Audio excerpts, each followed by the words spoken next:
This video is to introduce you to the learning of word roots. This is how we're going to study vocabulary in this class, and I think you'll really like it.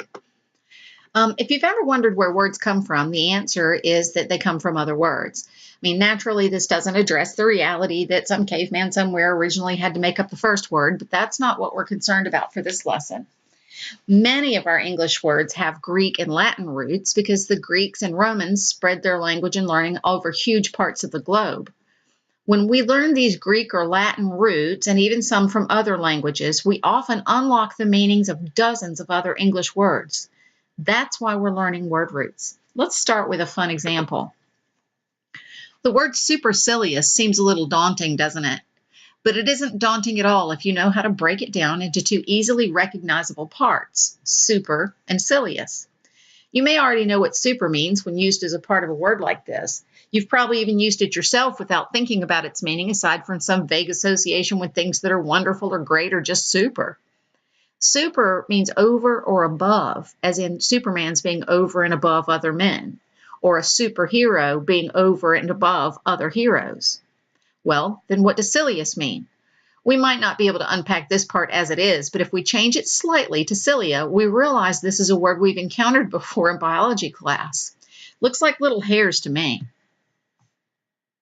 So we have little hairs that are over above something.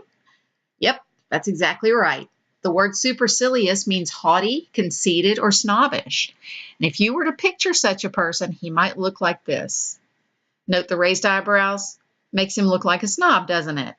Do you see that the word supercilious literally means raised eyebrow? And the neat thing is that you'll likely not forget the meaning now. And you have super and cilia at your disposal to figure out other words. These are this week's word roots. The next slide is going to just look at them for a minute. I'll put another Word document or PDF document on the course page so that you'll have quick access to the week's word roots. But just look at them for a minute on this slide, and then we'll move on to telling you exactly how you should go about learning these. You'll notice on this slide that you have the left column, the root itself, the meaning of each of the roots, and then several examples. What I want you to do is look at this first word root, and then go over here, and the very first example that you see, it means not or without. The very first example that you see is atheist. And I bet you anything you already know what that word means. Not believing in God, right? So since the means not, theist must mean believing in God.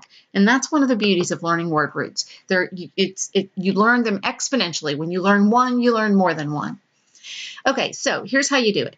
You study the meaning of the root itself. That's the far left column. So here's an example. The meaning of the root anthrop is human. So then you search for examples from familiar words that use the root. So you look over in the right-hand column at the examples, and you might see the example for this, anthropology, which is probably a somewhat familiar word because you probably know it's a course that some people take in college. So then after you've found all the familiar words in the list, then challenge yourself to find as many other words that use the root as you can. And that's simple to do. Just Google it. I've just gotten through Googling anthrop, and I put in anthrop and derivatives. That's one of the search terms you're going to want.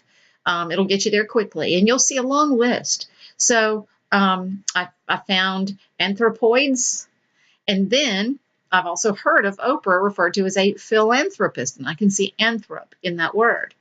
So I'm beginning to get a handle on how this human section of these words works, and I still have to extrapolate a bit. And this is where it really gets interesting. Now that I know that anthrop means human, what does poid mean, or oid mean?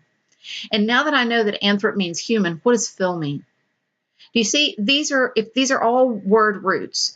And once you figure these out, I can tell you that there are probably 70 or more words in English that use the root phil. Learn what that means, and you're going to unlock the meaning of a lot of other words.